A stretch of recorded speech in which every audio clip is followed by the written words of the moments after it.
na ang gawin natin. At kapag kinuwenta mo, 120 billion lang. Di mas matipid pa? May malaki ka pang nabawas. Ayaw mo ba yun? Lahat na nabigyan. 27 million ang nabigyan. Walang corruption dahil diretso sa kanila eh. Hindi mo magkukomplain yung distribution utilities kasi nga babayaran sila eh. Wala sa mga eh. Ang magkukomplain dyan, nakikinabang sa ayuda. Hindi. Na hindi naman binibigay. Yung nangungurap, yun ang yun ang magkukomplain. Wala na tayong pagkukunan ng ating corruption dito. Di ba? At saka yung magkukomplain yung Department of Finance. Teka muna kanya, baka kanya, malay mo, kasi kami naglatag dyan. Kasi, kaya ko nabanggit yung Department of Finance. Ang una ko kasing gagawin sana, yung 12% VAT, aalisin natin. Yun naman ang isa. Magkaiba ito eh. 12% VAT sa mga bayan ng kuryente. Kasi sa IPIRA, wala naman sinasabing 12% VAT eh.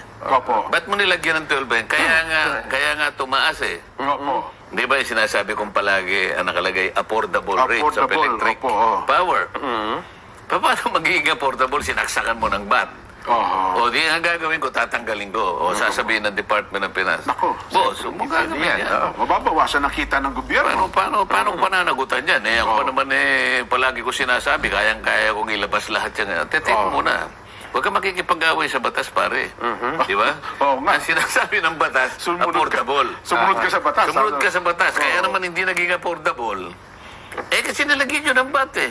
Humanap ka ng ibang paraan para makolekta ka ng 120 billion. Pero hindi dito. Ayun. Alam mo ba pagka inalis mo yung 12, talagang bababa. Instant po yun. Pati mga negosyante, tuwan-tuwa. 12% VAT. Yan ang sinasabi ko sa inyo. Kasi ang dinidikit nila yun, Nelson, doon kasi sa naging naunang pangako na 10,000 bawat pamilya. Ayaw kay Senador Cayetano naman. Iba naman yung kay Senator-elect Dante Margoleta. Yung sa akin naman, maliwanag na tinitingnan naman natin ang nasa lugar naman yung may inalis natin to, pero ito yung sinubstitute natin. Pero isang dapat nila maunawa na hindi ito instant. Ito may proseso ito para mangyari. Naman eh. Ito mga nagsasalita naman na mga ito una, hindi naman sila bumoto kay Kong Dante. At saka alam din naman nila talaga minamali lang. At saka hindi naman ako nagtataka na merong babangon naman ganyang kritisismo. Sabi ko nga sa inyo nanalo na nga ako Hindi pa makapaniwala. Parang gusto pa niyang questionin ng COMELEC Parang gusto pa niyang mag-file ng protest Saka mo nakakitang gano'n. Hindi naman siya kandidato. Masamang-masama ang kanyang loob kung paano kayo Masama ng loob niya talaga. Talagang sinasabi ko sa kanya, kung meron lang siyang magagawa, naalisin ako. Doon sa nanalo, gagawin niya. Ginawa na nga sa survey, di ba? Tinanggal na pangalan. Pero anyway, Sen, meron na sanang mapagkukunan kahit hindi tinanggal yung VAT. Meron na sanang mapagkukunan na pandagdag pambayad ng kuryente at pambiling pamalengke ang ating mga kababayan. Pero nasiphayo po sila. Yung ipinasa po ng Kamara de Representante na legislated wage hike. Talaga namang ang buong plenaryo po nagpalakpakan. Mabuhay si ganito, mabuhay si ganyan. Naipasa po sa huling pagbasa ang 200 pesos wage bill. Kasi ganito yan. Yung version namin, 200 pesos. Ayan. Madali kasi yun. May populist kasi ang banat dito Siyempre, palakpakan yan Siyempre, kung mas malaki, palakpakan. Yes. Ang traditional kasing sistema natin, para bang ang nangyayari, ang House of Representatives, reckless. Tira ng tira, Kayo naman kasi, pag tumira, tira bulag, gano'n, Masyado kayo reckless. Akala ninyo, kung baka 200, kung ba papalakpakan kayo ng taong bayan. Kami naman kanya ang mas umiintindi. Kami yung, kumbaga sa truck, kami yung clutch, kami yung nagbabalanse. Ayan, Sa kanila naman kasi 100. Sa Senado. Ngayon, siyempre magdidebate yan. Ngayon, siyempre, pagdating sa Senado, sila daw yung, ngayon, party na rin ako ng Senado, di ba? Kaya lang, ang aming inaugural session, Sa July 28 pa. Opo. Kaya technically, hindi pa ako kasali doon. Totoo. Kaya lang, meron pa naman hanggang ilang araw pa. May isang linggo pa ba? Para kung bago magtapos? Bago magtapos. Hindi, nagsinadya ni Jorben Takino isang araw po eh. Nung 11 mismo. Wala na. Wala, nagsinadya po Iniisip kayo. ko yung impeachment kasi. Opo.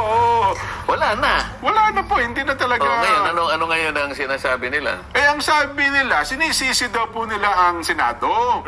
Sumagot naman tuloy ang Senado. Sabi niya, yung sa aming version, 100 pesos, 2024 pa, pasado na. Pinasa nyo niya itong 200 pesos noong nakaraang linggo lang. Tapos, sabi niya, ipinasa nyo sa amin. Kaya tuloy nagagalit yung mga senador na pinalalabas daw po ng mga nasa Kamara na Senado ang nagkulang. May pagkakamali kung bakit po hindi na ipasa. Balik na naman sa issue. Kayo, pinagmamadali nyo kayo pag nandito na sa amin. Yun, Pero kayo, tinulugan ninyo. Tama kayo. Kagaya ng impeachment. So, ito, pangalawa na ito.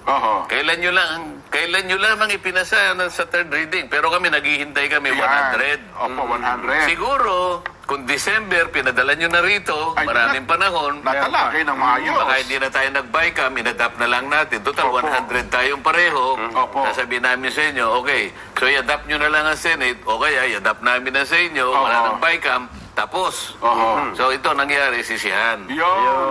Wala tuloy na ipasa. Wala tuloy na provecho ang mga manggagawa. Samantala kung tutusin, kahit 150 na lang siguro. Parang pumunta ka na lang sa gitna. Ako sa totoo lang, kay 150, kay 100, akong tatanungin ninyo, kasi sa taas ng bilihin ngayon, totoo. hindi na talaga makahabol yung kinikita doon sa presyo ng bilihin. Totoo po. Ito recognize natin. Kaya kung sabi, kung 100 pesos kung Sen, sa loob ng 20 araw, hindi mga 2,000 rin sana yun. Ang may dadagdag. Kailan lang ipinasa, di ba? Opo. Nung last week lang po. Pero yung version ng Senate, kailan pa? 2,000, last year pa po, pasado na. Hintay nga sila ng hintay sa version ng Kamara. Ang sabi ng Kamara, i-adapt nyo na lang yung 100 pesos para maipasa na natin. Kasi kung ipapasa natin yung 200, may pangamba kami na yung lahat ng negosyo, lahat ng kumpanya nakasama sa 1,000 top corporations. Okay, 1,000 top corporations. Kung ako lang maring i-file ko yung bill na. Yung lahat ng kumpanya nakasali sa 1,000 top corporation. Increasean yung kanyang mga 100%. Di times 2 yung kanyang presento. Doon lang magsimula. Alam mo kung bakit? Kaya niya Tama kayo. May kakayahan niya. Pwede nating palitin yung kinita ninyo, tubong lugaw na kayo ngayon. Sa baba ng salaries na inyong sinubigay sa empleyado ninyo. Ibinibigay, ipinambabay sinusweldo sa inyong mga gagawa. Ano na yan? Timely na yan. Totoo. Na kailangan doblehin natin. Kasama sa top 1,000 corporation, Meralco no? So, sa mga tweet meron kasing kumpanya, hindi niya kaya talaga. So, kasi legislated to, wala kang magagawa. Across the board to Nationwide po implementation yan. Kaya nga meron tayong, di ba, may mga wage board na. Yes, regional tripartite wages board. Ngayon, pagkaan mo, talagang medyo delikado talaga yung legislated. So, siguro as a compromise, siguro kung ginawa nilang 150, at saka siguro, December man lang kaya January. O Pebrero, pwede pa hanggang Pebrero. Sana para dinggin, Di ba? Hindi yung Hunyo na Wala, hanggang sa magsinid nag-celebrate ang Kamara, yung pala, nagpalakpakan, nung ipinasa, hindi pa pala naibigay yung mga dokumento sa Senado, kaya sabi ng Senado, nagpalakpakan kayo, saan na yung papeles?